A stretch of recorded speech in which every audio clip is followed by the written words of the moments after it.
If you live in the central Okanagan area and require air compressor service or repair, please give Murray a call at Repair 250-826-6533. That's Murray at Repair 250-826-6533.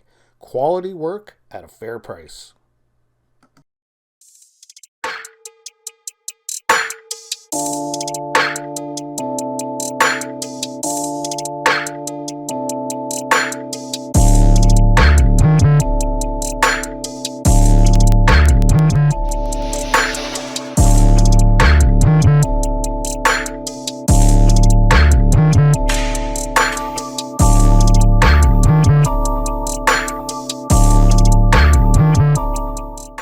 Good morning, everybody. My name is Gene Edwards. This is my game preview for the Edmonton Oilers at the Minnesota Wild on April the 12th, 2022 at the XL Energy Center in St. Paul, Minnesota.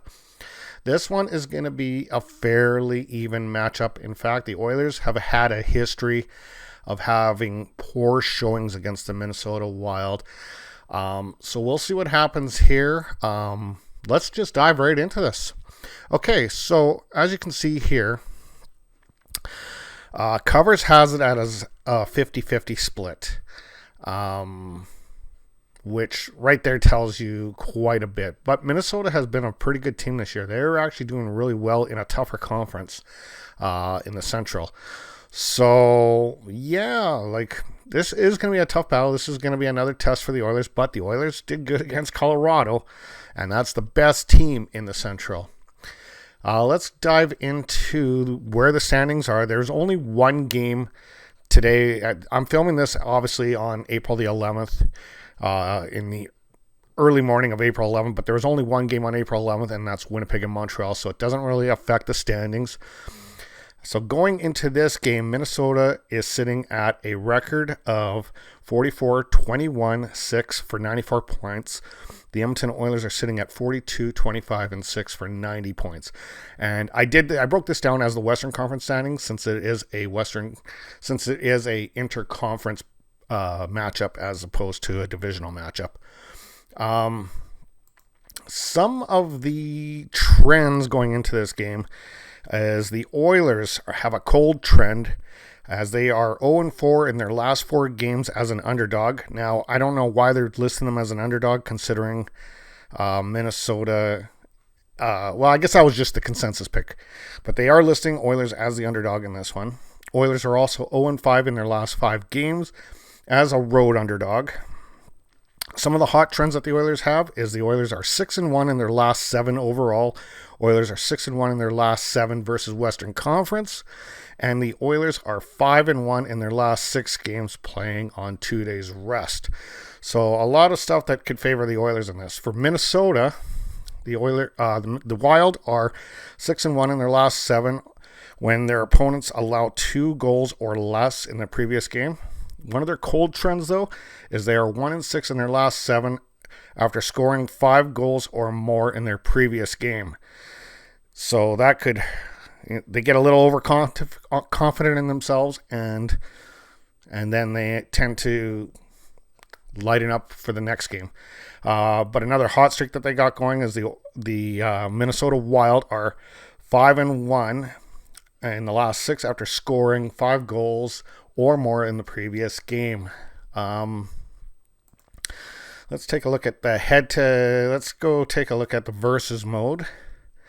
So as far as versus go, the under has been 5-1-1 in the last 7 meetings in Minnesota. So it's usually a pretty tight matchup between these two when they play at the XL Energy Center. The matchup edge, and this one I had to look up. This one I was like, what? They have a better offense? But I guess what this is this is based off of the whole, and I'm going to get into that right away, off of their overall offensive output as a team, okay? Because I was looking at this, I'm like, I'd rather have McDavid and Draisaitl over Kaprizov and company over in Minnesota. So, yeah, so this offense, apparently Minnesota has the edge in offense. again, this is as a whole, and I'll show you what I'm talking about right away. They have a better defense, which I could probably understand that. We have a better power play, better penalty kill. We're better on faceoffs. We're better disciplined. It has us listed as better goaltending, but I think that's prior. Like I say, this is as a season as a whole, because I'll tell you what, I'd rather take Fleury over our goaltending any day.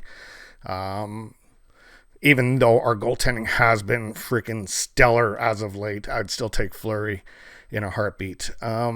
Let's go into, and this is what I mean by the by your goals for, goals against. So right now they got Minnesota listed at 12th overall with 3.16, and we're just behind them at 3.14. We're in 15th place. So that's what they're referring to when it comes to the offense. Not a big deal. We're talking 2 decimal points. I mean, very close matched up. Like I say, there's only one game tonight, and that's Winnipeg at Montreal, so this will not affect the standings going into this game. It's going to be a tough one for the Oilers, for sure. Hands down, it's going to be a tough one. Oilers have had and I know this for a fact because I used to get always so upset that they couldn't figure out a way to beat Minnesota, but just Minnesota has a knack of beating the Oilers. So let's hope that the knack gets broke, but the Oilers are doing really good anyway. My concern that I have, and this is going to be going into Tuesday night's games, there's a few concerns I do have here. Vegas is, like, I was talking to one of my friends on the weekend here, and hang on one second. Okay, yeah, here we go. I was talking to one of my friends on the weekend, and he was thinking, no, the only way Vegas could catch is LA. I don't agree with that anymore. I'm looking at, they're playing Vancouver tomorrow, and Dallas is playing Tampa Bay. Like, right there, Vegas could go ahead. Dallas would have only one game in hand. Here's the scenario. If Dallas loses, which I think they will lose to Tampa Bay, and Vegas have had their tough time against Vancouver, but if Vegas can beat Vancouver, Vegas will leapfrog Dallas in the standings, but Dallas will still have one game in hand. But that's only one game in hand. So, I mean, Vegas could very well squeak into this and then load up on all their guys on the LTIR and cause freaking playoff havoc. So I'm rooting for Canucks again, always. I'm really against these teams that circumvented the cap. But to me, and I'm happy that they're actually going to make changes next season to it, because, or at least I believe they are. I know the GMs had their meetings and this was a topic of discussion. Because this cap circumvention crap is just brutal. Like, it makes me want to get away from the cap and go into the royalty system, where, or the royalty tax system, whereas you can load up on as many players as you want, but you get taxed really hard. So who knows? Anyway, guys, that's all I got. We will see you tomorrow night as the Oilers take on the Wild at the XL Energy Center. I think it should be a good game. I think both teams are playing extremely well, and we'll see what happens. We'll talk soon, guys. Oiler fans, the #1 fan base in North America. If you guys like the content that Sammy and I bring you, please feel free to like, share, and subscribe, and leave messages in the comment section below. We will talk to you soon. Have a great night.